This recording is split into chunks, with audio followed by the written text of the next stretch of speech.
What, can you repeat the question? Um, do you feel like you lack self-definition, and do you think that's a problem for you? Oh, sure. Yeah, like at my job, I seem to have a little bit of an identity when I'm there, but when I'm on my own, just nobody else is in the room. I It's so hard to figure out where I want to go, what I want to do, because I'm very stuck in my current job. I don't really want to go up yet. Yeah.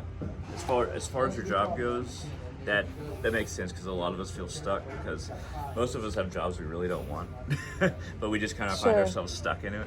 Yeah. Like my job as well.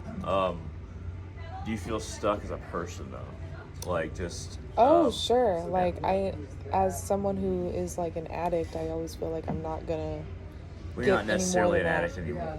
Well, I mean, I guess we can consider Oh yeah, okay. That's it. true. Well, okay, so yeah, trying to deal with life sober, I don't really have a clear identity or a clear path Well, like going on. when we use drugs and alcohol, which I've done quite a bit in the past, um, it's usually just treating or numbing the problem.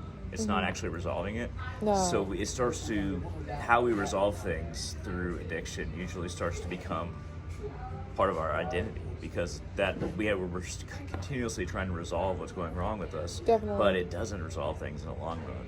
So we still, at the end of the journey, after using all these years being addicted, towards the end of the journey of us being addicted, we start to realize that we don't really know. Who we are. We don't know who we are because we've just medicated the fact that we don't know, and then we've just been medicating that, deeper within ourselves until, all those layers of addiction and self-identification with what we do starts to be torn down until we get back to the same point, which is we don't know who we are. Does that make sense? That does make sense. Yeah. I mean, we don't know who we are because of all the stuff we put in our body for so long. Yeah. Because we push it down. How we It's numbing deal. it. Yeah. So what is there a line that gives you hope as far as whether it's Christianity or whether it's your hope for the future or Well, yeah, my general hope for the future is that I will get to be a housewife and have a family, take care of some people, and help other people. Like, whatever my end goal is, I want to be able to try to be helping other people because that's going to help me in the long run, too. do you think that depression is a major problem for getting to that goal? Oh, yeah, definitely. Especially, like, I wake up in the morning and it's so, like, right off the bat, I'm like, oh my God, I don't want to get out of bed today. And just the crying and everything, it gets in the way. Yeah.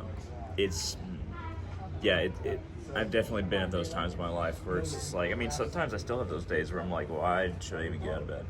I have to go to work or school, but I'm just like, maybe I should just call in, or maybe I should just not go to school today. Yeah. I find that what benefits me is focusing on small tasks in a day. Right. So going to school or going to work is a big task. If we focus on, okay, what I'm going to do is I'm going to get up, make my bed, take a shower, eat, Right. then go to work, and then after I go to work, okay, I'm going to get through the first hour, second hour. You want to kind of isolate what you have to do in a day into tiny segments so that the overall what you need to do for that day doesn't overwhelm you. Right. So not being overwhelmed is difficult because there's nobody that can do it except for you.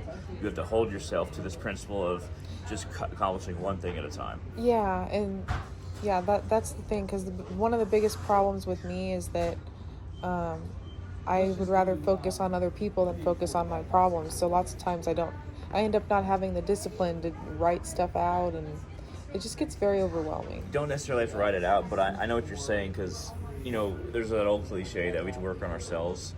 But, well, we have to love ourselves before we can love other people, before we Yeah. can truly love other people. But at the same time, you can still help other people, and then you'll slowly start to realize you're just as much of a person as them. You And- just have the same value as them. So it doesn't have to go in that order necessarily. Yeah, because yeah. I'm sorry, I'm a little tired today. Yeah. No, it's okay. So do you keep a journal pretty regularly? Well, I did have a mood journal I was using, and I also have a journal just to write my thoughts, but I haven't been doing it every day like I should be, and I can feel it. There's like a cloud in my brain just covering it all up.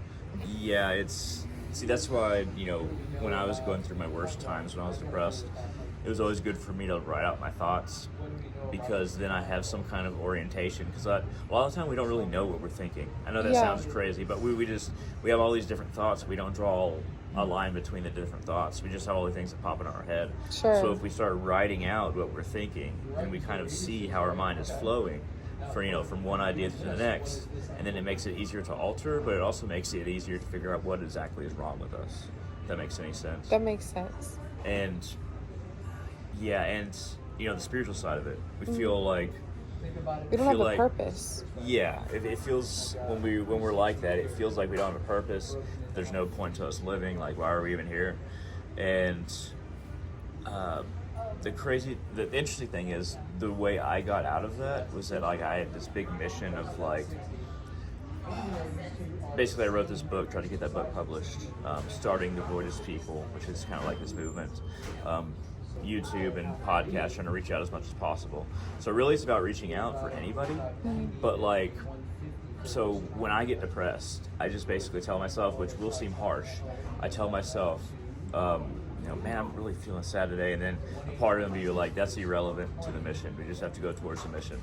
So if you need that kind of intensity of, like, just saying, okay, yeah, I'm sad, but it has nothing to do with the mission, just go towards the mission. For some people that actually works. For a lot of people it's self-defeating, but for me that works. Right. Because I'm focusing on something else besides the state that I'm in. And I'm just saying, basically the state that I'm in, I just have to deal with it so that I can go further towards the mission. Does that make any sense? Yeah, and I mean, I have a mission. Don't know if I should share this. Well, I mean, here's the thing. Whatever mission you have, it doesn't necessarily have to be just like one specific thing. If you have a grand mission of just like helping and connecting to as many people as possible, then you can break it down into how do you get towards accomplishing that mission. Well, and I have a lot of fears associated with the things I want to accomplish. Like, I used to want to be a personal trainer because I wanted to help people lose weight. Yeah. But it's like, I've seen them suffer so much with finances that basically anything that I think about doing, I always find out ways to talk myself out of it. Yeah. Well, is it because you're doubting yourself, or is it because you feel like you can't accomplish it because you're just dragged too low, or what is it? It's a combination of different things. I don't trust myself very much. It's hard for me to trust myself and other people, and so yeah, I just end up putting up this mask. I have different masks, and I just want to like take all the masks off, find out who's underneath. And then sometimes it feels like we're so associated with all these masks that is there anything underneath? And we ask ourselves that question because we're just not really sure about who we are. But it's a new thing. It's just new when you're experiencing it for the first time as an adult. Like, it's scary. Yeah, because when you're a kid, you have a support system as far as emotionally goes. You accept what your parents say, over what you're thinking, because you have this trust in them as a kid. You look up to your parents way more than when you're an adult. But when we become adults, we have this realization that we need to be our own people, and that maybe our parents don't know the truth, and maybe we have to figure it out for ourselves. Right. So there's less sureness once you reach adulthood. And I mean, I've been kind of stunted, Hunter, because when I'm at home, my family wants to always do everything for me, and that's kind of stunted me as an adult. Even though I'm 27, it's like, I don't know. I have a very dim outlook. I'm sorry. I mean, well, there's no problem. But I mean, it has stunted you. I mean, like, it stunted me as well to a certain extent.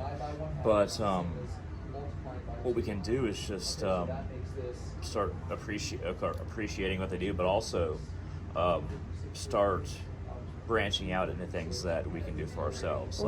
Like the goal of making yourself happy in some way by having a goal beyond happiness in a way, or beyond depression rather, and shooting for that. It's better to focus on gaining the identity that you want than what has held you back. Because if we focus on what holds us back, then there's nothing that's produced that's positive. But if we shoot for